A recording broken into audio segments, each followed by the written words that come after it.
Reaction is pouring in tonight after CHCH News obtained the disturbing video of an Indigenous man being arrested by Hamilton police. Family members have said the video needs to be shown, but a warning, the images are graphic. Anastasia Noche has the story. They're stomping him in the head. On the ground, struggling under the grip of plainclothes police officers, lays Patrick Tomchuk.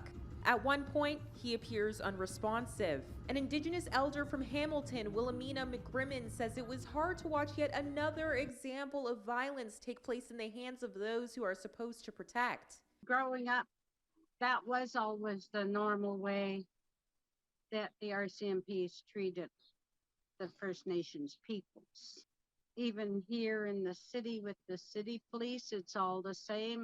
And Congress of Aboriginal Peoples National Vice Chief Kim Beaudin says reactions stretch across the country. We're lucky that that video was recorded, or we never would have known what would happen. There might be a few witnesses coming around, but not like that. I mean, that's pretty clear. The video was filmed at a Hamilton Mountain gas station on May 26th. Tomchuk was charged with assault, stealing vehicles, resisting arrest, and a number of court-related breaches. But those charges have not yet been proven in court. He didn't deserve that, because you see him around all the time, and we do say hi to each other, and it was such a shock to see that they could do something to somebody like that. The video has sparked more conversation surrounding how police interact with the Indigenous and other marginalized communities.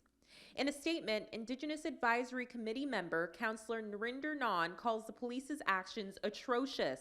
She has called for changes including police body and dashboard cameras and an Indigenous advisor to police services, among others. We have the solutions to address our own communities. These recommendations, these things can go forward, to municipalities, to the police to the police department in Hamilton. The police watchdog or special investigations unit was contacted, but they decided not to invoke their mandate. But Constable Brian Wren was suspended and charged with assault on June 16th, following an internal investigation within Hamilton Police. Last week, Tomchuk's family demanded change. And I really feel for the family, because we don't know how much more damage they've done to him. And this is going to be lifelong now. There's going to be a lot of healing to do as well, community healing, and also inviting Indigenous leaders in, to ensure that happens. But there has to be accountability. Tomchuk's family also wants an investigation to be conducted into whether the officer's actions constitute a hate crime. Tomchuk is currently out on bail and returns to court in September. Meanwhile, Constable Wren returns to court August 18th.